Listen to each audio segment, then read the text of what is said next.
Hello everyone, my name is Dietlind Stolle and I'm a professor in political science at McGill University. I'm also the director of the Center for the Study of Democratic Citizenship. Welcome to this roundtable on academic freedom. There are some very timely reasons of why this issue has come up recently, more so than in the past. There's obviously the Andrew Potter affair. On a very different dimension, there is the fight for the Central European University in Hungary. There have been incidents, lots of incidents of shouted down guests on US campuses in the US. Many other examples, not all on the same scale, not all comparable, but they all have raised certain concerns about academic freedom. Nor is this a very recent phenomenon. Academic freedom has been an issue of controversy for a very long time, as Paul Axel wrote in his op-ed. In medieval times, the Catholic Church challenged the freedom of speech. In the 19th century, we had examples, or we saw limitations on hiring decisions with regard to gender or religiosity. There were times that professors were dismissed because they criticized their administration. I wanted to say that I have lived and worked in a country and a political system where journalists were not free to speak what they wanted to say and where academics were dismissed because of what they said.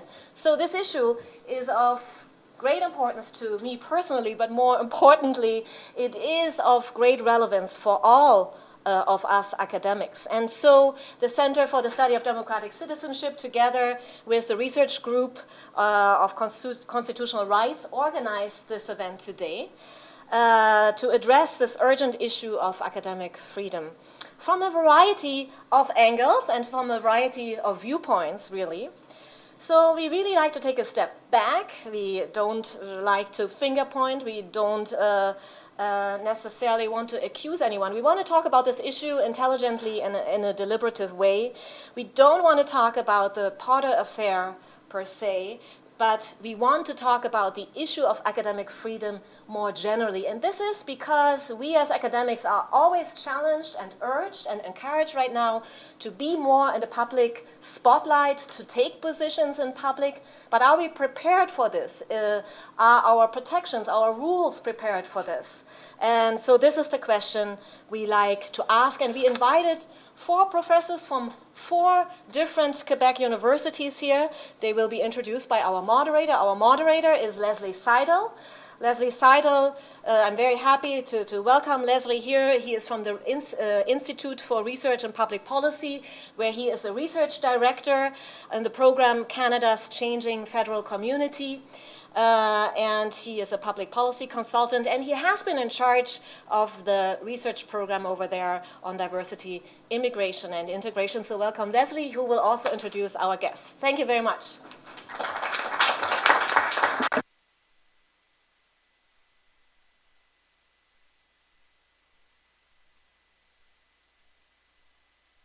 Dietlind's email last week. When I received Dietlind's email last week, I was slightly puzzled why she would ask me, and I thought maybe there are 2 things. One, even though I'm not an academic, I've spent most of my career, including in the federal government, working with academics at the IRPP. Almost all of our research is done out of house, and the interaction occurs between the research director and the authors. Secondly, and perhaps I'm imagining this one a bit, but I think there may be some relevance there, Dietlind may have wanted a steady pair of hands in case we get into slightly choppy waters. So I'm happy to moderate this today. The event will proceed as follows. We have 4 panelists, and they're going to respond to a couple of questions that were prepared ahead of time. Then I will discuss with them, asking some additional questions, and we'll just see how that unfolds.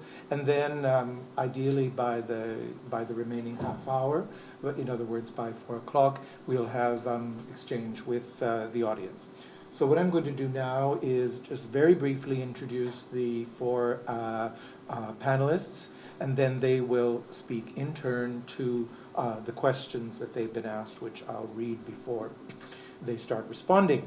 So our first panelist is Marc-André Bodet, who's an assistant professor at the Political Science Department of Laval, but there's sort of webs within webs here. His PhD is from McGill, and he did an MSc in Sciences Économiques at the Université de Montréal.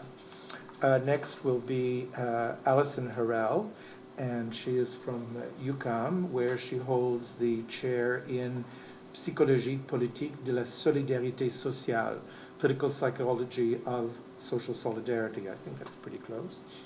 And Allison has an interesting background. She comes to us from Minnesota originally. And as I said to her earlier, I think you're an example, as I am, of the drawing power of Montreal and its universities and its lifestyle. Following Allison, we'll hear from Jacob Levy, who is the Tomlinson Professor of Political Theory in the Political Science Department here at McGill, and is an associate member of the Department of Philosophy.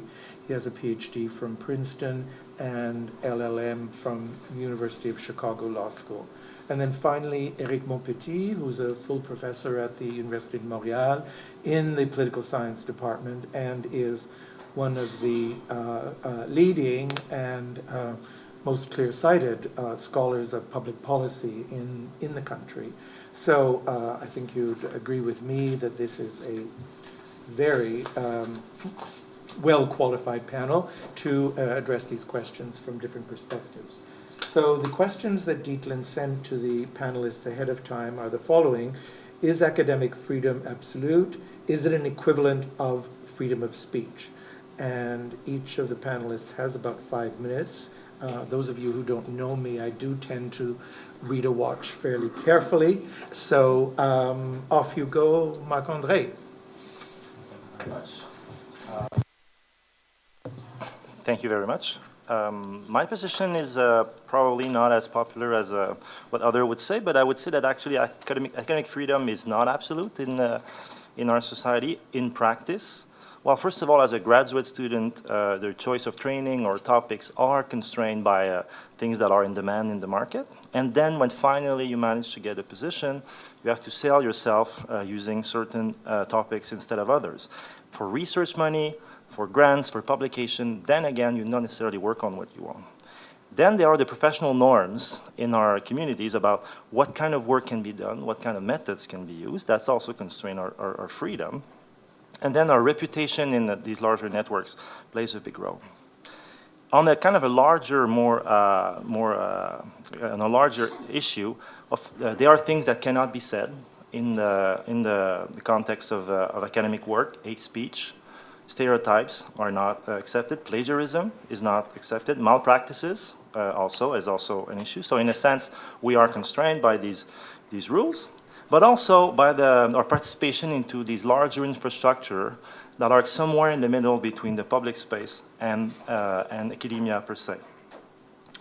And I think this is an important aspect to the discussion today in the sense that there are new facts, new dynamics in the academic world that we need to take into account. There are more and more non-tenure positions, and in that context, these individuals are not in a position necessarily to say whatever they want. There's also a multiplication of what I call semi-academic structure, where there's a mix of work done in the terms of research, academic research, but also outreach to a larger community. There are new means of communication. Even in classrooms, some students tweet what professors say, or even film in some contexts. We have to take that into account. And I guess on the most positive side, now we believe in general that there's a need for a safe space, for the elimination of microaggression in the context of academia, and also more polarization among students. So in that context, what can be done about that? Well, I believe in a more pragmatic perspective on academic freedom. And at the end of the day, what really matters are three things in particular. I want to be able to speak the truth to power. political power, but also institutional power, by using research to inform the public debate. I want to be able to be unpopular. That means being able to say things that are not necessarily part of the common discourse, or even are seen as a view of a minority.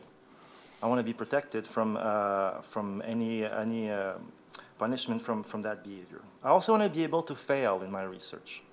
And I think that's important. One of the things about academic freedom when you're in a tenure track position is this idea that I might spend 3, 4, 5 years on a topic, and it might not bring anything interesting at the end of the day. In other contexts, that would probably lead to me getting fired by my employers. In the world of academia, I have this luxury to be able to fail and try again on other topics, on other research paths. One last thing that is kind of on the top of it, but is related to the recent events, is this idea that we have to be careful what we say in public, even when we use research. But I think it's important to be even more careful when we're talking about topics related to historically or current underprivileged groups.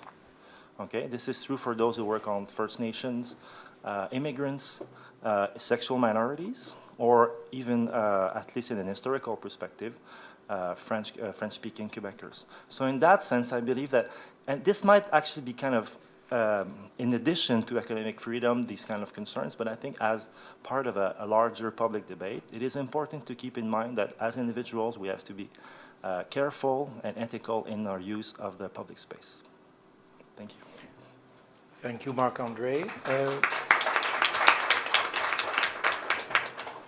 Allison. Thank you. So I want to take a step back before I respond to that question and talk a bit why we care about academic freedom, because I think it's important to think about what the objectives of academic freedom are before we talk about possible limits on it. So if you think about why we care about academic freedom, it's really to ensure the advancement of knowledge without constraints on individual researchers.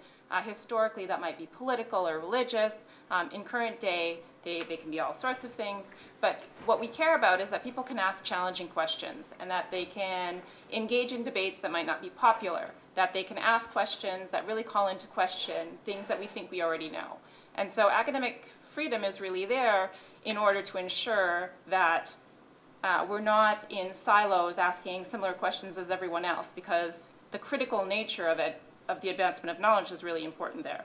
So if we keep that in mind as what the objective of academic freedom is, I think it's important to think about how we do that. And how we do that traditionally has been through the process of tenure. So academic freedom is, in theory, applied to everyone, but in practice, it's really guaranteed for those that have full job security. So this is a point I want to come back to, because as we shift away from having the bulk of faculty with that protection, it becomes much more problematic to ensure academic freedom. So that's the point I wanted to make first. So if the objective of academic freedom is the advancement of knowledge, then if we think about possible limits on the types of speech that people engage in, I think caution should be the order of the day. So I agree with Marc-André. There are certain things that legally can't be said. And so if there are legal restrictions on speech in a given country, in a democratic society, against hate speech, against libel, against other types of forms of speech like that, I can see there being professional consequences for it. The other primary restriction that I think is legitimate for having academic consequences, professional consequences, in terms of possible unemployment as a consequence, are plagiarism and unprofessional behavior that's viewed by our colleagues as things that are just unacceptable. And the reason they're unacceptable is because they prevent the advancement of knowledge. They're not in that pursuit. So those are the two types of limits that I can see. So if the question is whether or not academic freedom should be absolute, well, no, but it should be close to absolute. So we should be sort of moving towards absolute freedom as much as possible. And the consequence for bad research should be different than the consequence for things that are types of academic speech that can be legitimately censored in some way by your institution through employment consequences. The reason I say that is because Marc-André pointed out a lot of ways in which we're constrained in what we work on and the types of questions we ask. And those sorts of professional constraints are really imposed on us by our colleagues. And so there's this collegial nature to the advancement of knowledge where our colleagues are constantly giving us feedback, to put it positively, and criticizing us harshly, to put it negatively. And this is part of the process, and it's part of the process that, again, goes towards that objective, towards advancing knowledge. Our institutions, however, are not necessarily there to participate directly in that process of criticisms between colleagues. They're there for institutional reasons. So that's why I think that we have to divide those two types of consequences. So academic freedom is really linked to your career development and the possibilities for you to ask tough questions, ask perhaps wrong questions, and to fail in your research endeavors. I want to point out two reasons before I conclude my introductory remarks about why we have to be really to err on the side of caution with this. And there are two. First is that the potential costs of limiting academic free speech are disproportionately felt by some. And so as I mentioned when I was beginning, tenured faculty really have by far the most protection to explore challenging questions. The consequences for them outside of professional misconduct are very limited. But increasingly, we have people who are not necessarily in tenure track or tenured positions, they're in contract positions. And the second type of people who are disproportionately penalized by this are people who are marginalized on other axes. So in an environment where you have historical male privilege as well as white privilege, you can imagine the people who are asking challenging questions from positions of marginalization might be the targets of censorship to a much greater extent than other people. And this is something I think has come up recently in some of the discussions about the ways in which privilege allows you to ask challenging questions. And when you don't have that necessarily, you're increasingly constrained both by your colleagues and potentially by your institutions if you move away from more absolute forms of freedom. So I just want to end on this idea that precarious work as well as cleavages of marginalization are two forms in which, when we start moving away from more absolute guarantees on academic freedom, they're felt disproportionately by people in those two situations. And those two situations tend to be highly correlated. So our precarious workforce tends to be disproportionately female, disproportionately people of color. And so this can limit the initial goal that I was talking about, the advancement of knowledge by people asking tough questions. And these people are particularly well placed to ask challenging questions. And so we want to make sure that we're not silencing those voices.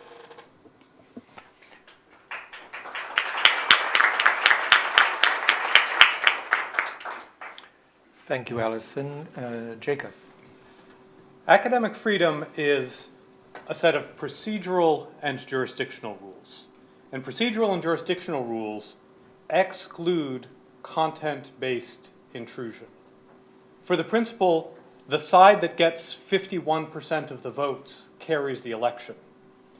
That principle is only a principle if it is independent of the identity of which side it is that wins. A jurisdictional claim, which province gets to assert that a particular person can be called to trial before its court. That isn't affected by a province saying, well, but this offense is really, really bad and we really want to be the ones who have jurisdiction over it. The jurisdictional rules are given in a content-independent way. The jurisdictional and procedural protections of academic freedom say that the university, and very often especially the subordinate academic units of the university, departments or classrooms, may only and must only make internal decisions according to the norms internal to the research and teaching enterprise. If when I'm giving a student a grade, I give the student a worse grade on the grounds that I don't like what they said about politics outside the classroom context, then I am violating the student's academic freedom. There's no amount of anything the student can say about politics outside the confines of the classroom, nothing that can possibly be extreme enough, because the norm is not a sliding scale norm about how much we like what is said. It is a jurisdictional protection the student has. Their grade will be determined by the academic quality of the work that they've done within the course, according to the standards that are the appropriate standards internal to the subject matter. In the context of a classroom, the professor is, as it were, the local instantiation of those norms, unless there is evidence to show that the professor has violated them and introduced something else and violated the student's academic freedom. Likewise for the research enterprise. It is not a restriction of or a qualification of academic freedom to say no plagiarism and no research fraud. It is an instantiation of the norms of the research enterprise. To have academic freedom isn't to have a kind of general license like freedom of speech, the freedom of speech that we have as citizens of a liberal democratic society. Freedom of speech encompasses the freedom to hire someone to ghostwrite a book for me and publish it under my own name. That's perfectly legitimate as a matter of law for free speech and freedom of the press. Within the university, it's an expelling offense for a student and a firing offense for a professor, even for a tenured professor. That's not a qualification of academic freedom. That is what the relevant norms are. But the relevant norms forbid concern with, for example, the political, ideological, or religious content of the views that are expressed by the student, by the researcher, by the professor. To have the norm is to have it absolutely. That doesn't mean there aren't difficult questions about describing the norm. But the norm is not one that admits of kind of, sort of, content-based qualifications. I will include within that absolute statement the rejection of the idea that the wider polity's legal restrictions on speech are as such legitimate limitations for the university, the department, the professor to impose on an internal basis. That I live in a society that prohibits criticism of our great national leader. That I live in a society that prohibits organization of dissident and subversive political parties. That I live in a society that has a criminal or civil prohibition on hate speech. Those might subject the offender against those rules to legal liability. But to be subjected to legal liability still is not to be subjected to legitimate university punishment. The professor grading papers, the department deciding whether to hire or tenure someone, or the university deciding whether to fire or discipline someone, may not take considerations like that legitimately into account. They are not internal to the academic enterprise itself. Insisting very firmly on this, insisting on the freedom of academic units to bring in the speakers who they think will advance the educational mission of the academic unit by the provocation of debate, by the proliferation of interesting controversial views, the insistence that the university as such may not be subjected to the kind of content-based attack that we're seeing now in Hungary. Those seem to me all to go hand in hand.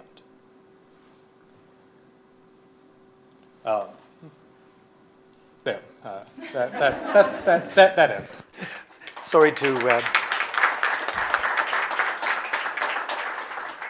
Sorry to distract you from maybe the conclusion, but we'll have lots of chance for interchange. Éric. Yeah. Thank you, Leslie. Well, first I'd like to thank Dietlind for inviting me here. I'm really happy to be here. And before I start, I should say something about myself that Leslie has not mentioned. I'm a department chair, and I have been for a while.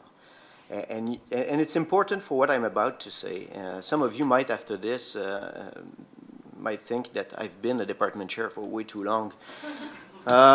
So should academic freedom be absolute? My short answer is no. Freedom of speech, I think, as Jacob just mentioned, should be nearly absolute, but academic freedom is different. First, it applies to university professors, and it applies in the context, the institutional context of universities. To me, and that's where it's important to know that I'm a chair, academic freedom refers to a sense or an attitude of restraint on the part of the authorities within universities when it comes to their interventions in the teaching and the research of their professors. And despite their sense of restraint, authorities still intervene, if only because they allocate course loads to professors. Sometimes interventions are a bit more significant if there's a need, for example, to harmonize the content of intro courses given by various profs.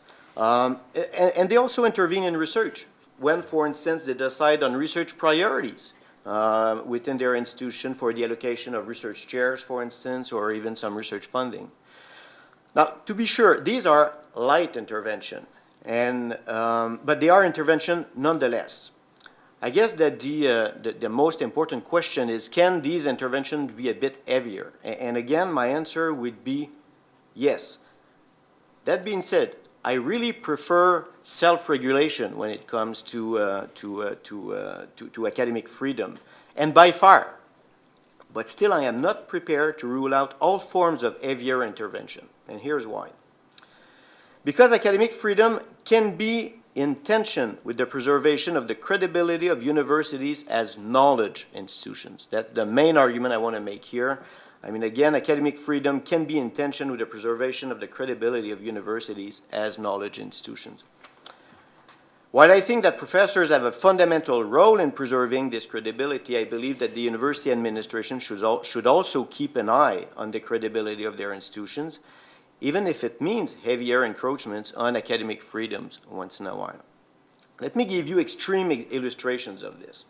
I certainly would hope that my own university would intervene if a colleague today was to come out saying that vaccines cause autism. I think it's known, it's wrong. It can cause damage, and not only to the credibility of the institution, so I would hope in this context that the university would say something. Now let me take a more benign idea. Suppose a colleague in my own department was in the media saying, without any proof, that the American election was rigged, that Trump got support from the majority. As a department chair, I think that I would ask my superiors to say something. I would hope that other colleagues would stop such a calling before it's too late, but if it doesn't happen, I would view it as legitimate if the authorities within my institutions were to say something to protect our collective credibility. Does this mean that as professors, all we can say has to be backed by years of research? Of course not. But when something is not backed by solid research, we have to be extremely cautious. And such a sense of caution does not always sit well with the media, although it's fundamental to preserve our credibility. And I would argue that it's also fundamental for journalism as well. Right now, journalists like citing us in their articles. But the day we lose our credibility, there will be no point for them to come to us anymore. And who else will be able to validate the various theories that they present to the public?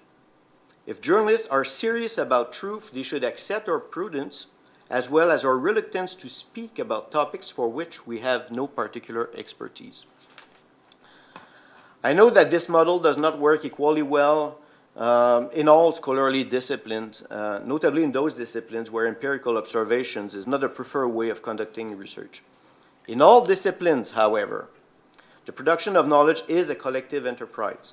Out of the research that we publish and the scholarly reactions that we get from these publications, out of the academic debates that take place at the conferences among professors, which sometimes seem pointless to non-academics, emerge some collective wisdom about legitimate or true ideas and less legitimate and less true ideas. And if a professor in a class, as much as in public, decides to take a position that is far outside this collective wisdom, he or she should be extremely prudent. Certainly that this scholar should not expect from university authorities to enjoy the same type of protection as he or she would get if she were to stay within that collective wisdom. So I'll stop here.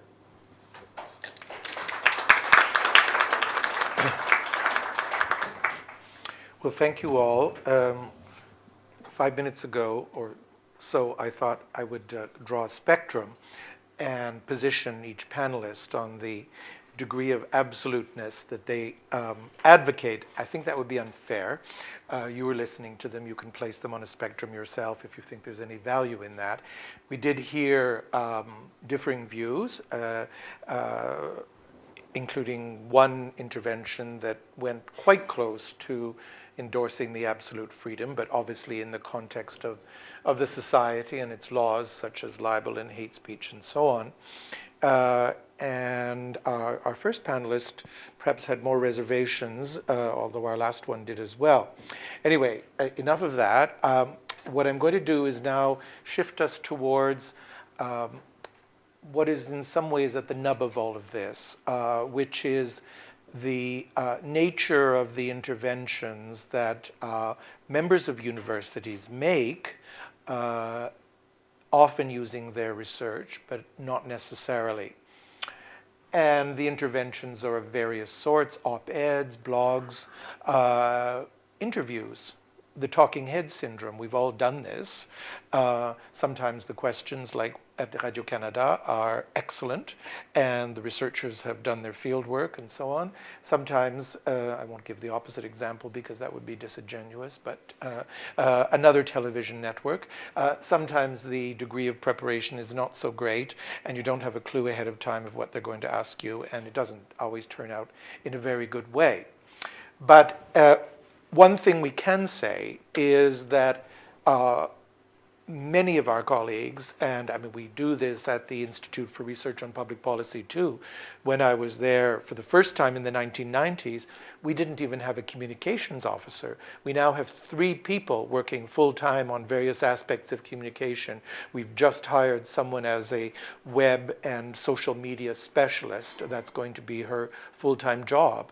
And we have a second person who came a couple of years ago and who's, among other things, involved in podcasts and tweets and all kinds of things. So it's not just the university academics who are being sought after, and also, to be quite honest, being pressured. Encouraged might be a better verb. So let's explore that more practical aspect of the role of university professors.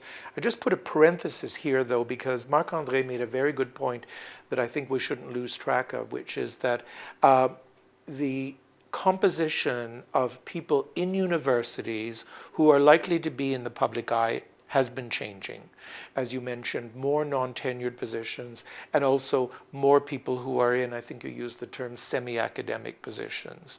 So that's, not everyone is in a classic, publish or perish, 5 years to tenure, and then ultimate freedom till the end of their career.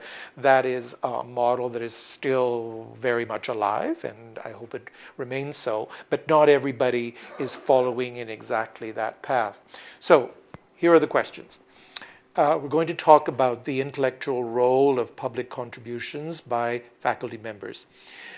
Is the role to inform the public about research, or is it also to provoke discussion in society using the informed role of the academic to engage people in thought without always basing ideas on research directly? Which of these roles do you support?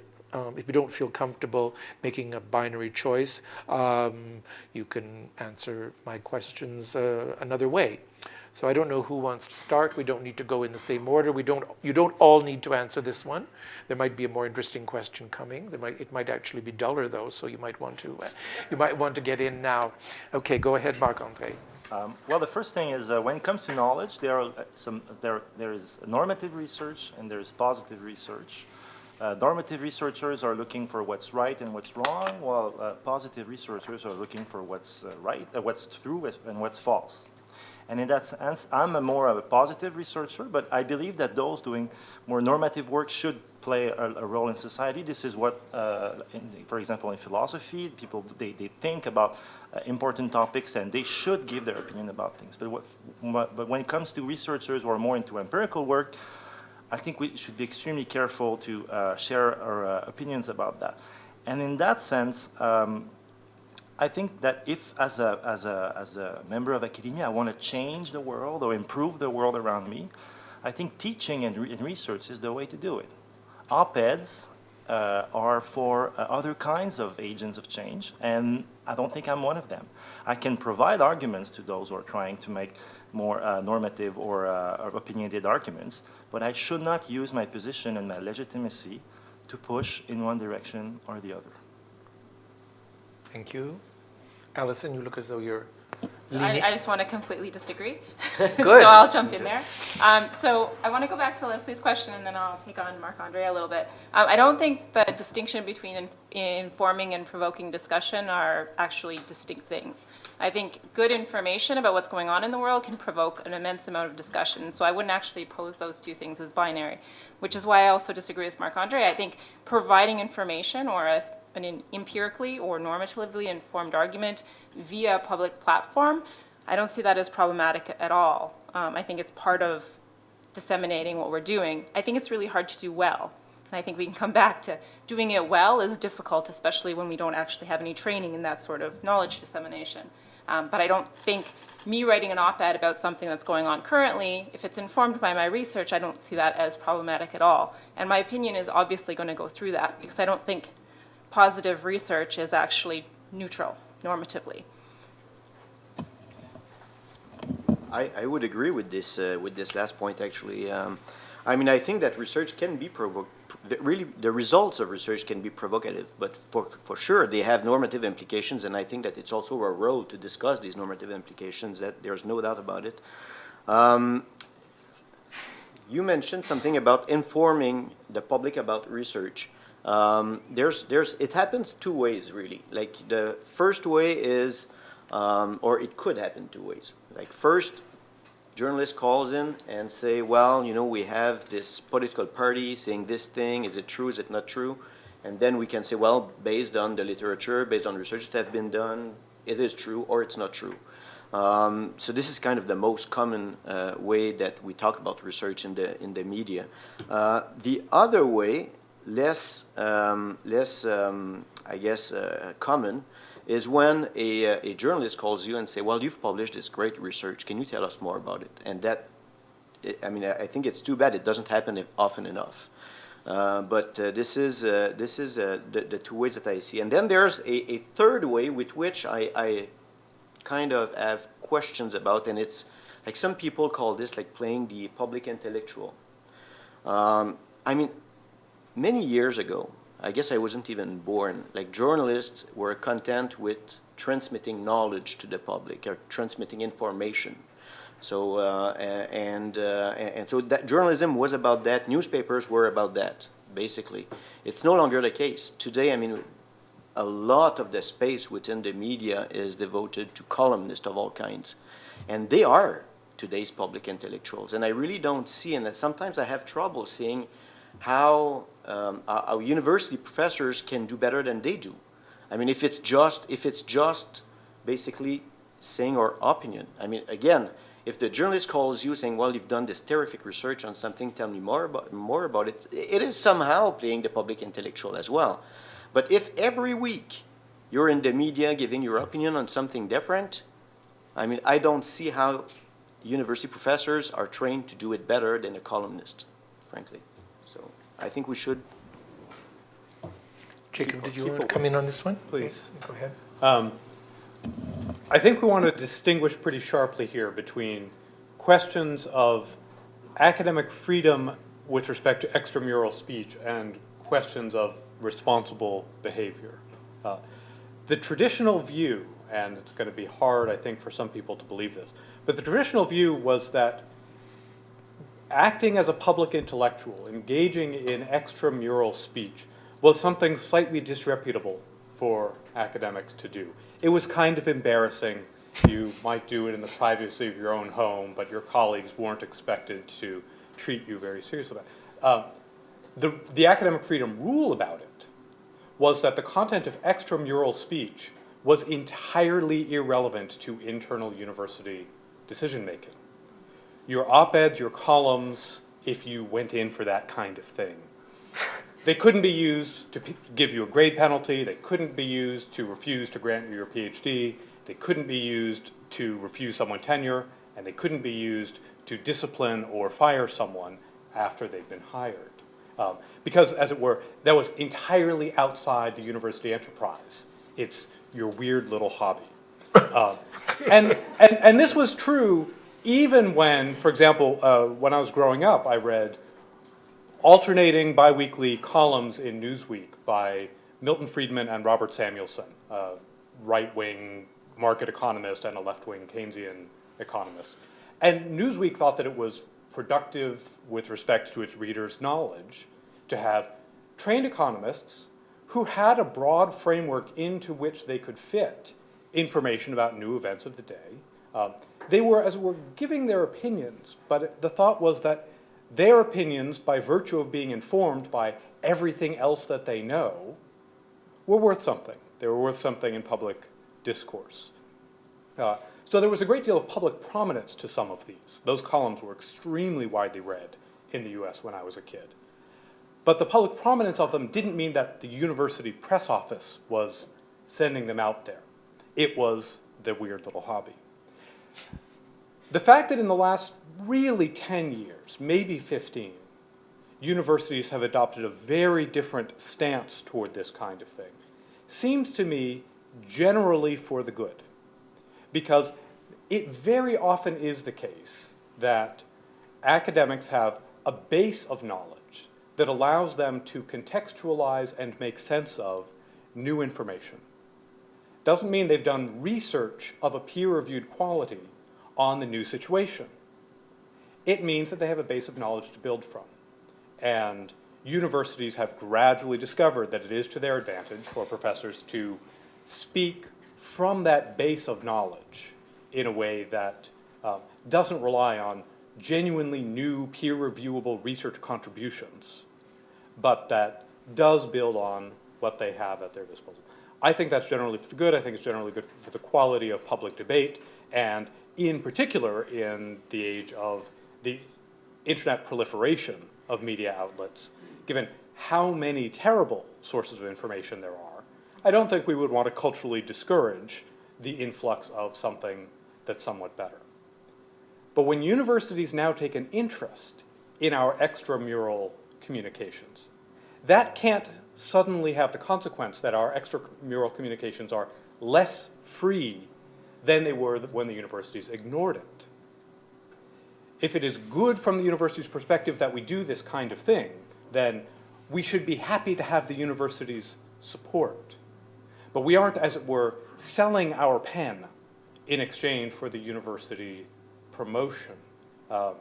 And so as a matter of academic freedom, it still has to be the case that the fallback position is extramural speech is just invisible to the university. If the university wants to do more than that, great. As a matter of best responsible practice, we need to monitor ourselves and we need to monitor each other to see whether what we're doing is freelance opinionating or things that have a recognizable relationship to our own knowledge bases.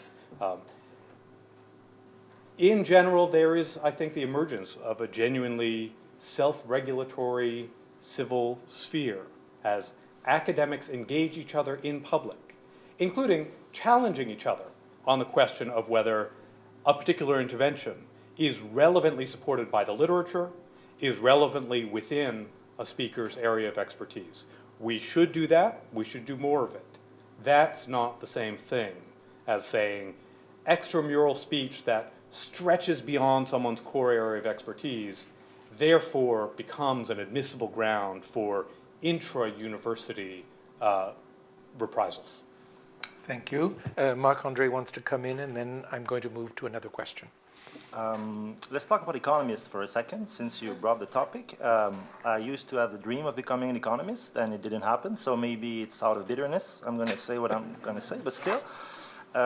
I think good economists are not there to tell you you should do this is good, free market is good, or whatever is bad. What good economists are supposed to say is if you do this, this is what will happen.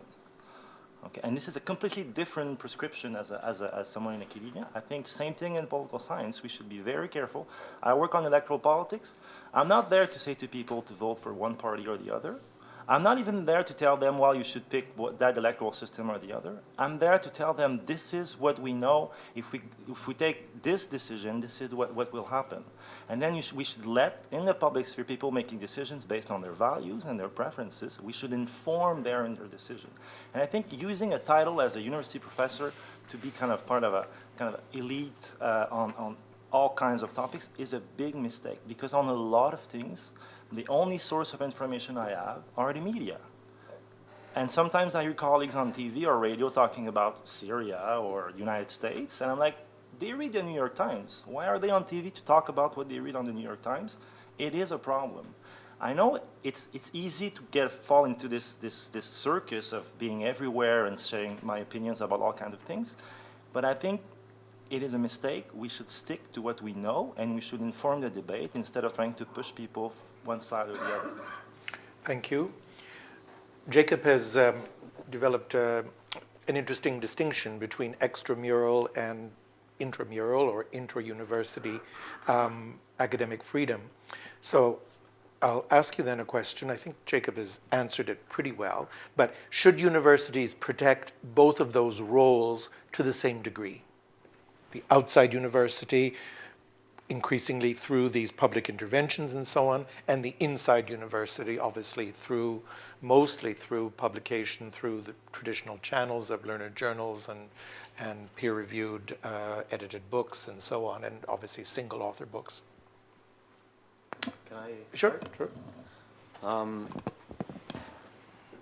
I think we should be in the media. But I don't think that the two roles should be protected to the same extent or should be valorized to the same extent. Jacob was saying we have a base of knowledge that kind of allows us to have an original perspective on many things. And I would agree with that to an extent. I mean, I think that our base of knowledge is not sufficient or is not capable of giving us an original point of view weeks after weeks after weeks after weeks after weeks. And I'll give you just one example. When Paul Krugman began writing in the New York Times, I thought, oh, this is refreshing. It's interesting. He has that base of knowledge that perhaps other columnists don't have. But after, like 10 years now of writing in the New York Times, I think his base of knowledge has expired. I mean, it's just... it no longer delivers what it should deliver. I think that to an extent, we should be scarce in the media. And the problem that I see is that most of us are, but it's just a few who are just like way too present. And at one point, what they begin doing is just read the New York Times and then repeat what's there, or have this analysis that anyone else, any good columnist actually could do. I mean, we have to have, when we're there, we have to add value to what is there. And again, I just don't believe that the base of knowledge is sufficient to do it like really intensively. We have to be scarce to an extent. But I'm glad that you have taken some of the journalists down off the temple where you had placed them originally as public intellectuals, because I'll just allow myself one comment, which is I think some journalists may not even start with as much interest and skill and knowledge as Paul Krugman did at the very beginning. There certainly are some examples in our country, including one person who writes for the Globe and Mail. But I'll stop there. Does anyone want to come in about the degree of protection, whether it should be the same or quite similar? Or? Well, I kind of wanted to respond to Éric, because I think there's a difference between having somebody who's in the media all the time, commenting on all sorts of things that they're not necessarily experts on. And I think if we're talking about academic freedom, we're not necessarily talking about disciplinary actions from the institution in that context. What we're talking about is our colleagues evaluating that work as less important, not as good, not as sound as other colleagues. And so the consequences for bad interventions publicly should be the same consequences as bad research. you should be evaluated poorly by your colleagues in whatever your internal process is there. And so for me, the distinction isn't really a question about academic freedom there, it's a question about the ways in which we evaluate each other as colleagues. And I think the comment I made at the beginning about the collegial evaluation of what we do is fundamental to the advancement of knowledge. And I think the processes we have for that, we need to think about when they come to public interventions, but I don't think that raises necessarily the question about whether there should be disciplinary employment consequences for that. Marc-André? Then bring us closer to recent examples. And in a sense, if colleagues of mine are publishing op-eds and are kind of not necessarily in their comfort zone, you know, of course they should never get punished for that. We might get a good laugh at them at a meeting or another. But then the question is, when you bring with your credibility a research group, an institute, some of your colleagues, then the problem is real. And then maybe there should be some consequences. In the recent example, this is exactly what happened. If a single professor wants to use his or her credibility to be part of the public debate, it might not be the best idea, but I think the university should make sure to protect these individuals. If they're dragging with them other scholars, then for me there's a bigger problem. The other thing, and we've discussed that a bit before, but I don't ask my university to agree with me, and I certainly don't want the university to endorse what I'm saying in public. Actually, the role of the university should be kind of a wall to protect us and protects the diversity of ideas and opinions inside its walls. So in that sense, they should not be for or against professors doing op-eds or being on Twitter all the time, as long as it doesn't have any impact on their research. The problem is quite often, if you spend too much time on Twitter, you'll not spend enough time doing actual research. But that's another question for another debate. Thank you, Marc-André. You're partly doing my job for me, which is to segue into the last question before we go to the discussion. And this is sort of going down the funnel of practicality and, in a way, topicality. Is the position of someone who's heading a research center or an institute so different that that person should be subject to either different rules of academic freedom or less academic freedom? Again, you know, as universities have changed and academics are more present in the public eye, as you mentioned at the very beginning, the nature of the sort of employment cadre within universities in the research and academic side has changed and probably will continue to do so. So, and it's not that this has just happened. Universities have moved in this way, and granting councils are also part of the story and so on. So the people who are taking on those positions, should they somehow be lesser citizens, lesser participants as researchers? So, Allison? Slightly distracted by that. So I think this is a tough question, but I think what universities need to think about is whether or not those are academic positions or not. And if the stand is that we want an academic to hold those roles, then I think it's important that we don't make those roles unattractive to academics. If they want somebody who's a public communications expert and that's what the role is, then that's fine. And then we hire people to run institutes, but they don't bring the prestige of having a PhD with them in that case. It's not an academic position anymore. I don't think the university can have it both ways. They want the prestige and the title of an academic position, but then also have somebody who's going to do this public function as well. And in fact, that public function is a primary component of the job description. So I feel like if you can't have it both ways, I guess is my short response to that.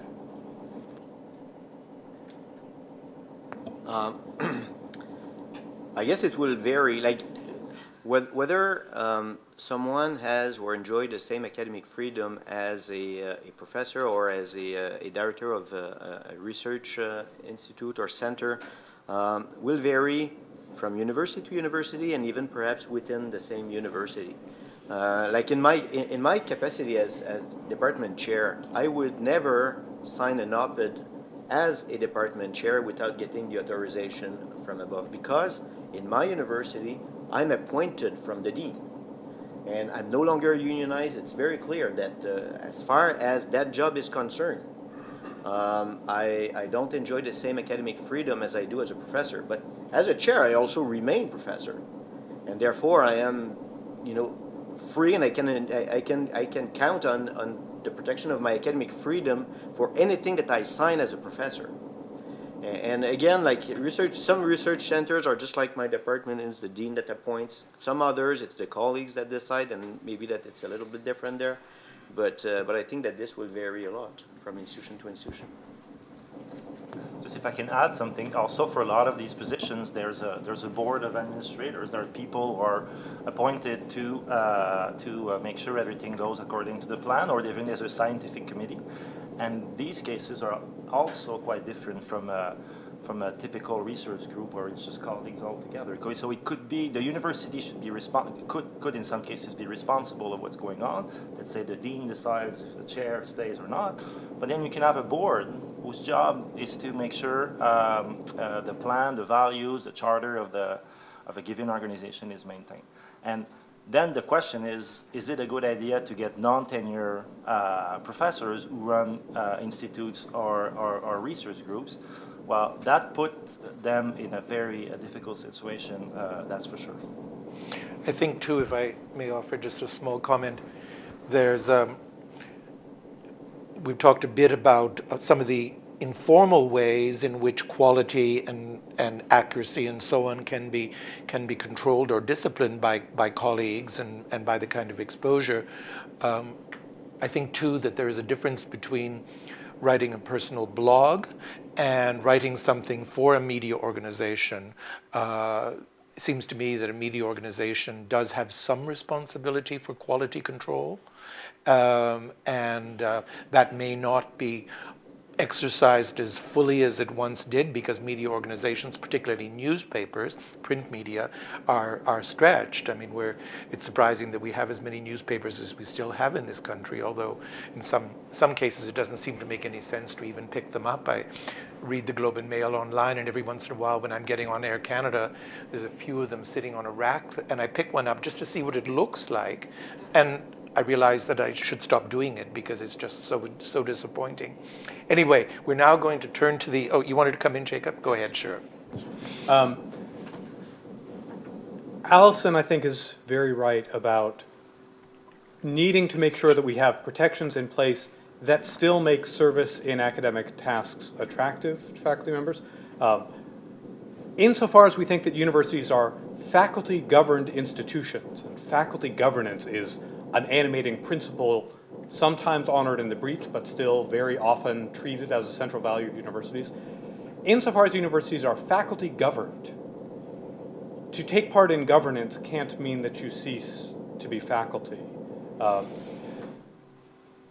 The idea that people, once they acquire a title, then have to be careful about how their name appears.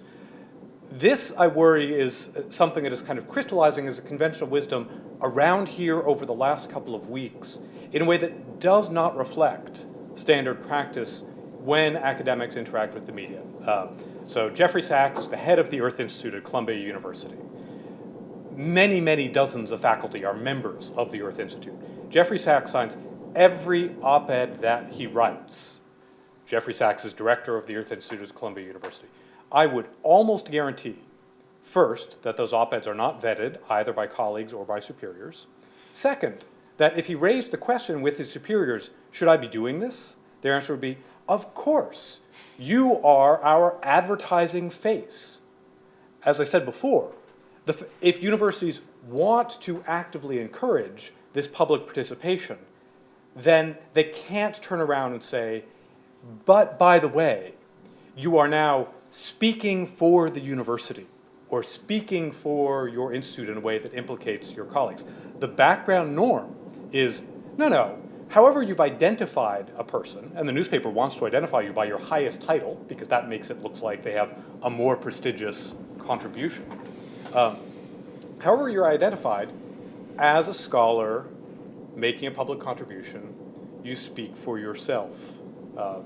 And that's a norm that's worth reiterating and insisting on if we care about faculty governance. if we instead want to say people, when they become things like directors or chairs, are now administrators in a bright line way that puts them on the far side of faculty governance, that's going to have far-reaching implications, and I think it's a very bad principle to try to spin out of an attempt to justify a particular case. Thank you very much for those thoughtful comments. We'll now go to the audience. I'll recognize you. Some of you I know. Professor Weinstock is there. I expected he would want to come in. So he doesn't need to identify himself, but please put on your microphone, Daniel. And others, when you follow, please introduce yourself and then after using the microphone button. Go ahead, Daniel. So I actually have a very specific question, which I think was probably directed to Professor Montpetit, but I'd be happy to hear from anybody about it.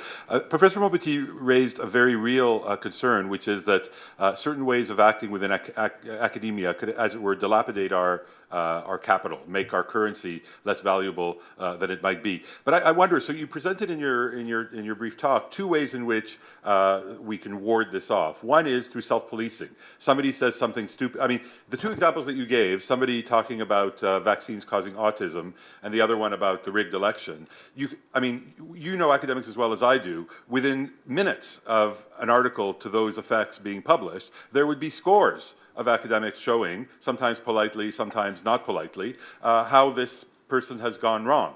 The other sort of solution which you said was one that you didn't favor, but that you could see being required in some circumstances, is for the upper administration to come in and say, no, this doesn't work. I wonder whether, it seems to me quite obvious that the best way in which to keep our currency up is to go for strategy number 1 rather than strategy number 2. If I were a member of the general public and I saw that this community has lost the capacity to self-police and requires its upper administration, who are made up of people who don't necessarily have expertise in the area in which they are shouting a colleague down, I would think that the currency would be in much worse trouble in scenario 2 than in scenario 1.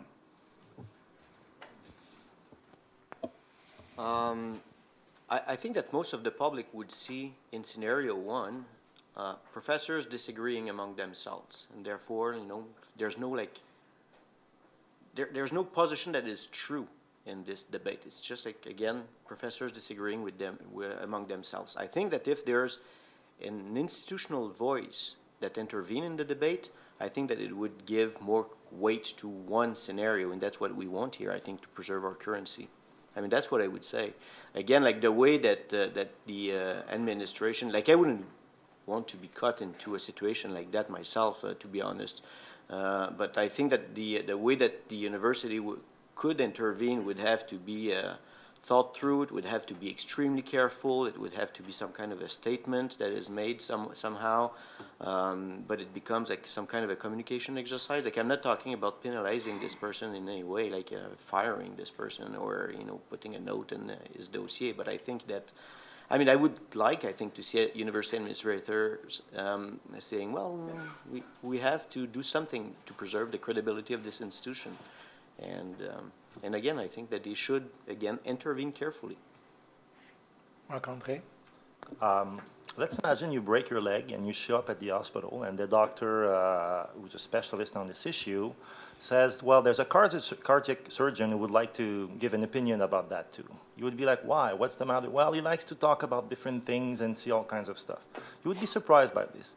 And I believe that it's important to be scarce because there are enough people around that can provide a clear, informed content on different topics. If we still want to have these social scientists who have an opinion about everything, well, we're not going to be taken seriously because in serious science, it's very difficult to be an expert on something.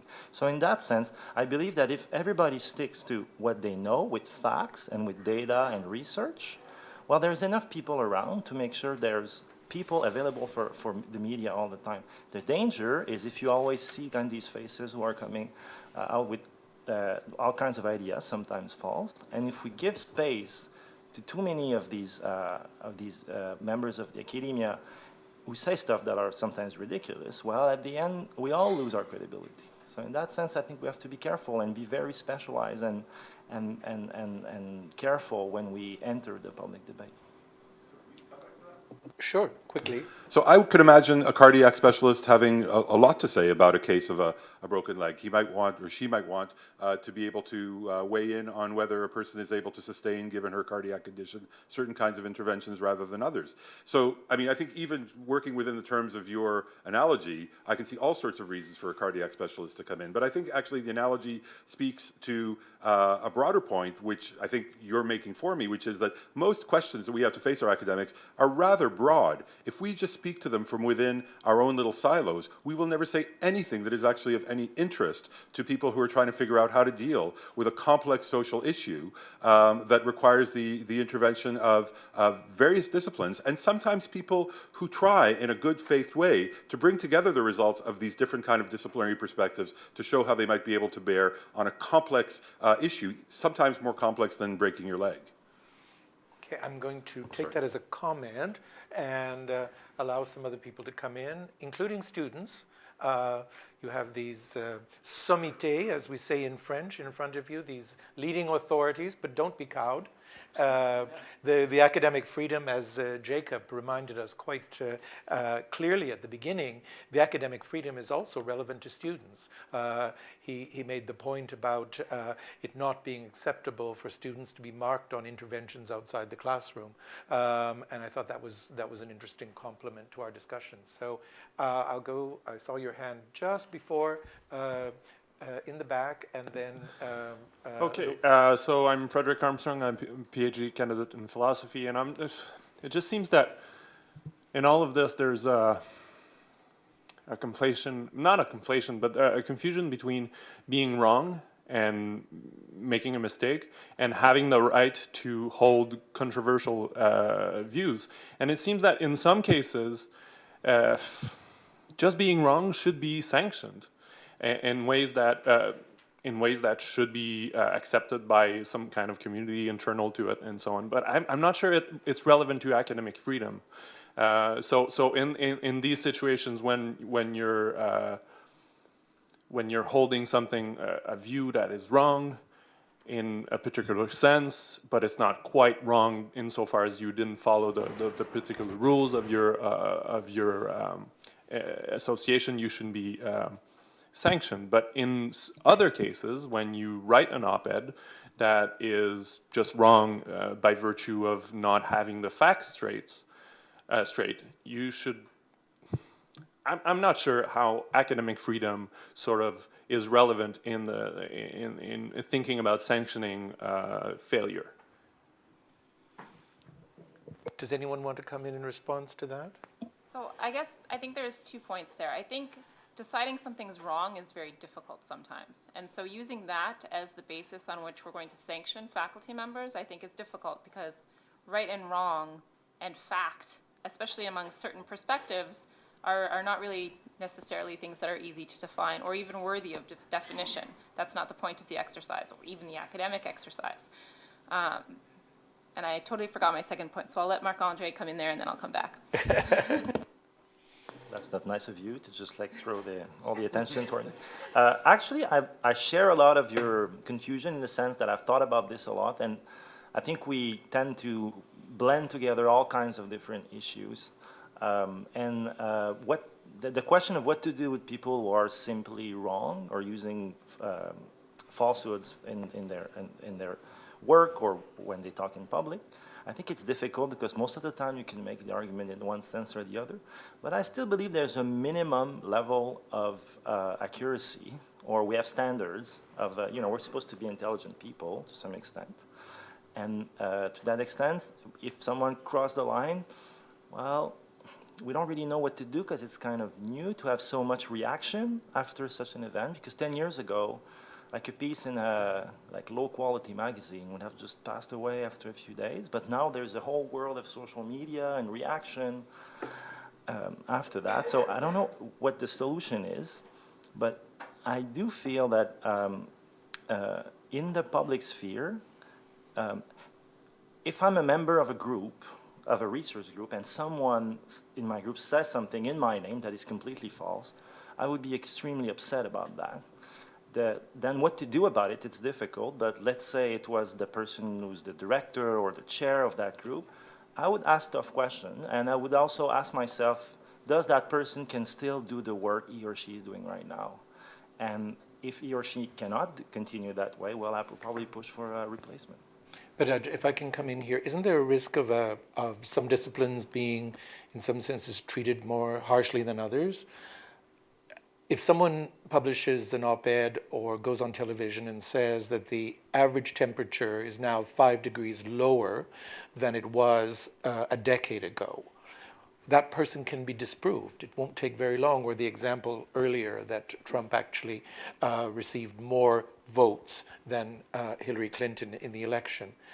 But if someone has a view that people from a certain race have characteristics that are a bit more like this than people from another race and so on, can that person be called out immediately? The implications might be very serious, maybe more serious than saying that the temperature is cooler than it once was, because nobody with a P in their brain is going to believe that person. So that in some disciplines, it's much easier to be called out than in other disciplines. If we go into hate speech, that's a different question, but let's say global warming, someone has some views, personally as a researcher believes that it's not true or it's true, well, that's different. But if someone says once or repeatedly that it always snows in Montreal in July, well, that's false. Global warming is, there's debate about the magnitude of it, but there are things that are simply false. And for me, like the line is a bit blurred. But I'm not saying having controversial ideas is a problem. Far from it. I think it's really important. And there are things where there doesn't seem to be a consensus. But there's a limit to what you can say and keep your credibility. Okay, I want to bring May I quickly? Okay, sure, Jacob. I wanted to emphasize in my initial works the way in which academic freedom is a procedural rule. As a procedural rule, there is not a difference between the rule no controversial views and no wrong views, because what we're describing is a procedure in which some identifiable actor is going to reach the judgment about the acceptable limits of rightness and wrongness. And for the traditional cases that generated the North American norms about academic freedom, like the espousal of communism or atheism, the relevant actors, if asked to judge the rightness or wrongness of those statements and doctrines, would have to a person said, that's clearly wrong. What we had to rely on was that university presidents and trustees were sufficiently committed to the doctrine of academic freedom that they could say, even though a clearly wrong view is being espoused, I may not discipline the professor because the clearly wrong view is outside the boundaries of their research, and their research continues to meet scholarly standards. Thank you. The woman in the front here, thanks. Hi, I'm Alexis Labelle. I'm a PhD candidate in political science at the Université de Montréal. And my question is a bit in line with yours. Recently we've seen the shutdown of conferences called out of being transphobic in McGill and UQAM. And academic freedom has been used to criticize those shutdown, as well as trigger warnings, saying that it impedes on academic freedom. So I just want to hear what is your stance on what the responsibility of university institutions is regarding those sort of conferences that have transphobic and materials. Yeah. Allison, did you want to come in? You were talking earlier about the non-privileged groups. Well, I think there's two things there. When we're talking about academic freedom, for me, I'm really thinking about institutional disciplinary actions. And so I think actors have the chance to make those comments given that they're legal, but that doesn't mean people can't respond. And they can respond in ways we might not like or appreciate, and that includes shouting actors down. That's not my preferred way of communicating. I don't think it actually helps dialogue and debate, but I don't think that is really a question about academic freedom if people are organizing within their professional norms to have a communication. I think it's too bad that those conversations can't happen, but I don't think we can extend it to groups that mobilize against that kind of thing. Okay. Yes, go ahead. Thank you. So it's been noted that there's different levels of academics, graduate students, adjunct professors, and tenure track professors. And at each level, there's different institutional constraints, both formal and informal. And so in practice, academic freedom doesn't apply equally to all academics. And so setting aside those with an administrative role, is this desirable? And who, if anyone, should be policing the academic freedom for those with less power or with less job security? You get 3 stars for a very good question, or questions. And Jacob, you're ready to go. The categorical exclusions of non-academic considerations, those apply equally at all levels. That doesn't mean that there aren't going to be other kinds of consequences, but the starting point has to be able to say students, graduate students, adjunct faculty, untenured faculty absolutely are fully entitled to the complete exclusion of irrelevant considerations, like the controversial character of their opinions. Tenure is an institutionalization of academic freedom, but tenure is not, as it were, the meaning of academic freedom. Tenure is one shape that the protection of it takes. Policing of it has to be a matter of a systematic culture within a university that professors know they may not treat students according to standards that are irrelevant to the evaluation of the quality of the work. The departments know they may not assess tenure candidates on criteria that are irrelevant to the quality of the work.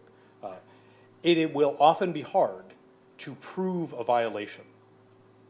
There are nonetheless a shocking number of violations that are actually demonstrable, and that's why we have CAUT and AAOP and MAUT and so on, because people do leave paper trails. But in the first instance, it has to be a shared cultural commitment to understanding what is and what isn't appropriate for the evaluation of everybody's work within a setting like this. Éric? Yeah. My sense is that the rule should be the same for everyone. I mean, I don't think that we should have different standards for graduate students than we do for tenure faculty. And to me, tenure is not just a recognition of academic freedom, it's more like a recognition that someone has done something that merits the status, that this person deserved the status. So merit is kind of an important thing in universities, and that's why I'm saying that academic freedom should not be absolute. I think that it should apply especially to ideas that have merit.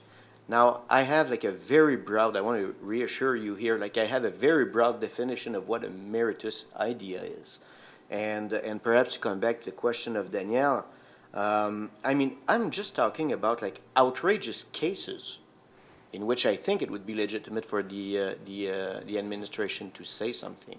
I mean, not about ideas that are controversial or just like outrageous stuff. So, I mean, it shouldn't happen very often, to be frank.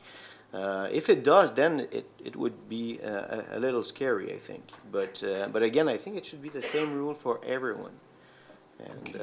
And policing is not necessary in this case. Again, it's outrageous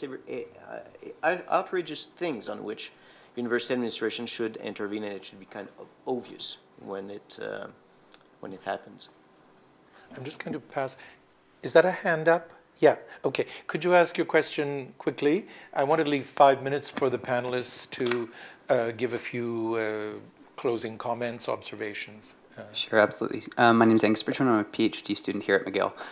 My question is on a bit of a tangent to the bulk of the conversation so far, and something that concerns probably a lot of the students in the room, but also the professors, and it regards sort of academic freedom in the classroom. We've been primarily talking about academic freedom in terms of publications, in terms of op-eds, and I think the last 5 years in Canada have seen a couple instances of in-classroom academic freedom. I think the Flanagan case in particular, but I think this has at least swirled around Peterson and Toronto as well. And I'm just curious about this sort of older issue that has been pervasive for a long time about academic freedom in the context of teaching undergraduates and graduate students, and in particular for the graduate students in the room, conducting conferences and teaching ourselves and how to manage academic freedom in that context. Just someone, did you want to come in on that, Jacob? Or André, Marc-André? Yeah. Just like a quick, I'm a director of graduate studies at my university. And I guess the unofficial policy is hate speech is unacceptable in any context in a classroom. And any comment that is directed like to actually harm someone else is absolutely not acceptable.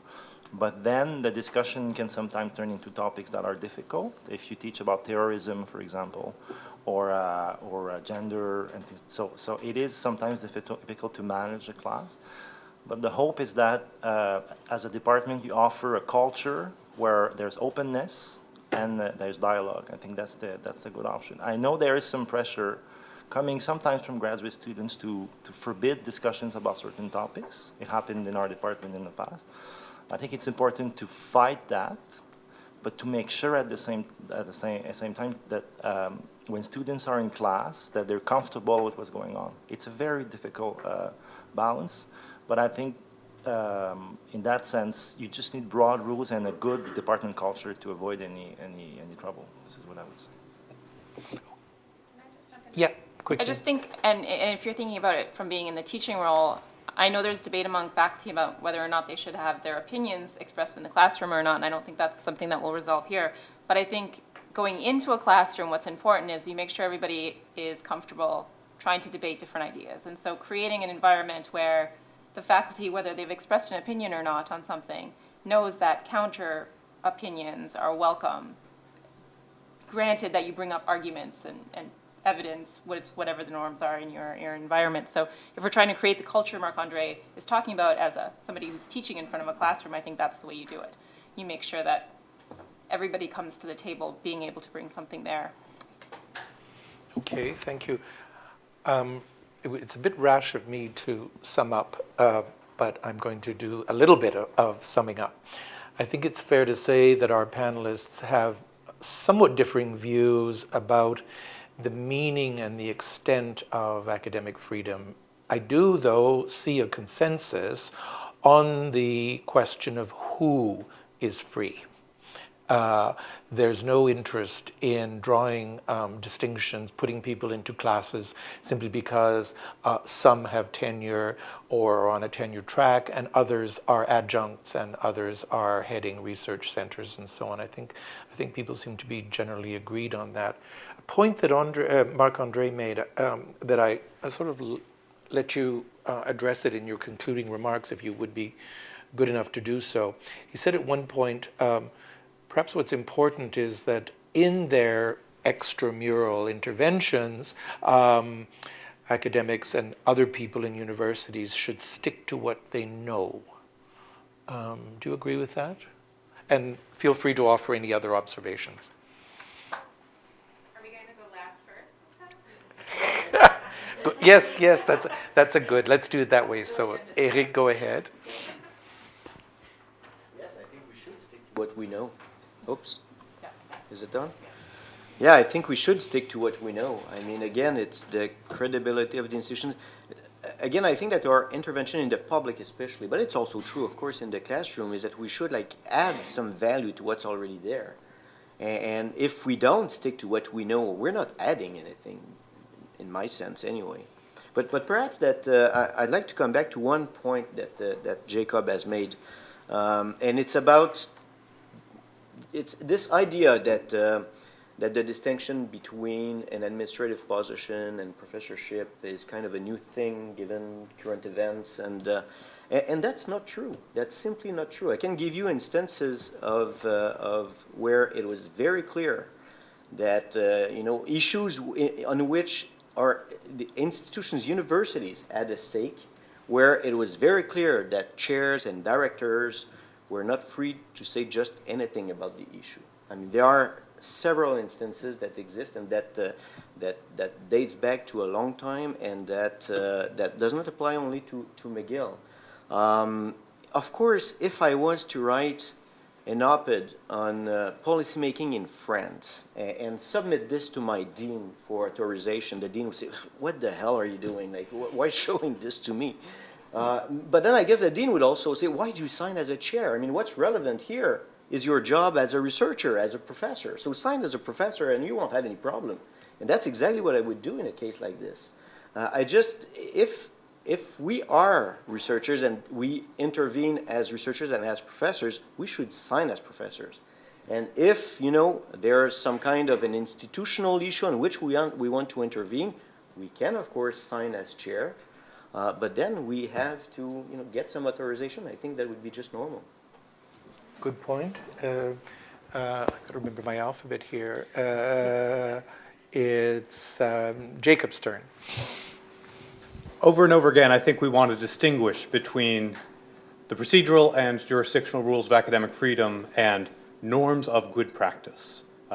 And it hurts our ability to talk about norms of good practice that every time someone is criticized, it is taken as if it legitimates an intervention in an institutional way.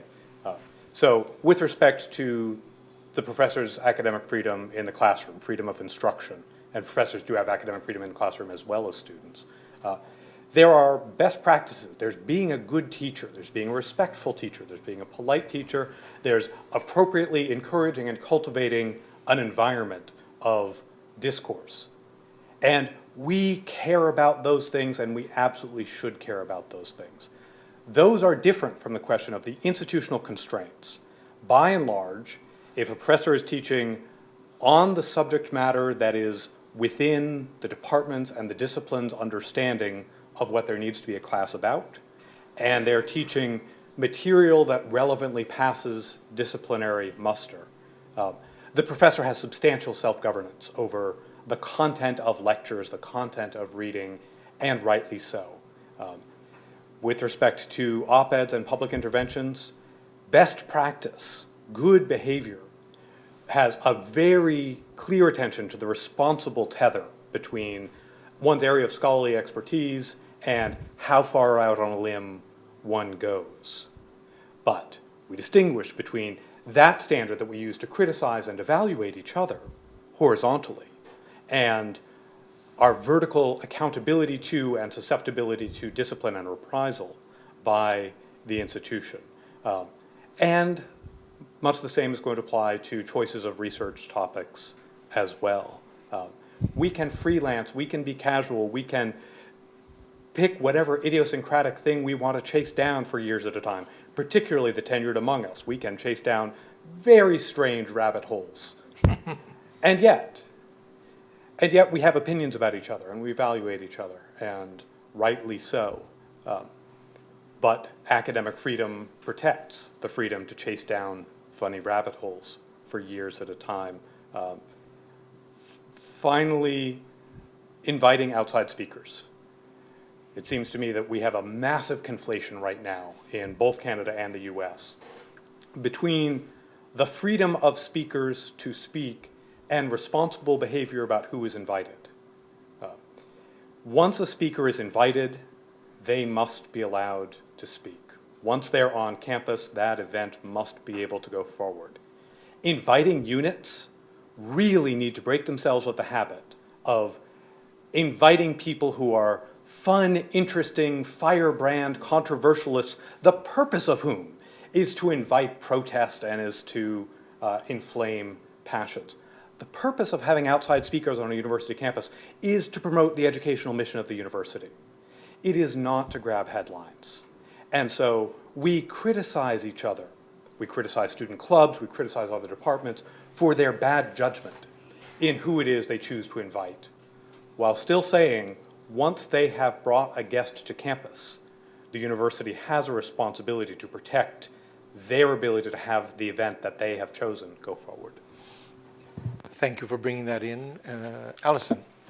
So I'm going to repeat a little bit of what Jacob said to answer Leslie's question about whether we should stick to what we know or not. I think yes, if we want to be positively evaluated by our peers. And so there's the evaluation question. And I think absolutely we should be criticizing colleagues who aren't making meaningful contributions in the media or in research. but no if it's a question of institutional discipline. So I don't think the institution as such should be really concerned about whether or not we're making, we're participating in public discourse in a way that they approve of or is tightly tied to our research interests. And I want to come back to the issue about status that several people have brought up, and you did as well as in your closing remarks. I absolutely agree that academic freedom should apply across the board to academics and people in various status. I think what's important to remember is that not everyone feels safe in using that academic freedom who are in positions that are less secure than the position of tenure. And so we have to be really aware of that to make sure that we go above and beyond to make sure those people who aren't protected by the institutions of tenure feel like they can actually be creative and explore questions that might be controversial. That's a very good point. Thank you, Marc-André. First, I want to say that analogies are quite dangerous, so thank you, Daniel, for pointing out. I think mine was not very efficient. I'll think of something else in the future, so thank you very much. And the second point, I think good norms are better than good rules, and the best protection for academic freedom is if we as a collectivity are quite sensitive about this and have strong reactions when academic freedom is attacked in an unfair way. So in that sense, we can have all the rules we want. It is important that academic freedom remains an important value in our work. Thank you. Thank you. I'll just make a small comment on that. I think there's quite a general sense of agreement that norms and culture and self-policing are quite important in all this. And I think that as interventions perhaps go somewhat farther away from simply communicating research findings in a fairly straightforward way, that becomes even more important because people are venturing beyond just a kind of transmission of information mission, and they should be. I mean, a good op-ed or a good blog is not simply 25 facts with a one-sentence conclusion. That's not very interesting. The opposite extreme isn't very interesting either. But we'll leave it there. We've gone a little bit over time. Thank you for your questions and comments, and particularly to the panelists, some very thoughtful interventions. And thank you on behalf of Dietlind and her colleagues for giving up your time on this beautiful afternoon. I would like just to say a few words of thank you as well. I first want to thank the staff of the Center for the Study of Democratic Citizenship for organizing this event, or for helping to organize this event. I want to thank particularly the panelists and you, Leslie, for moderating, and for you for participating in this event. We have also a gift for you. The point was to invite people who disagree with each other on this issue, and I think this mission is accomplished. And I think we are all a little smarter after this deliberation. So thank you for coming out, and we'll talk more about this in the future, I'm sure.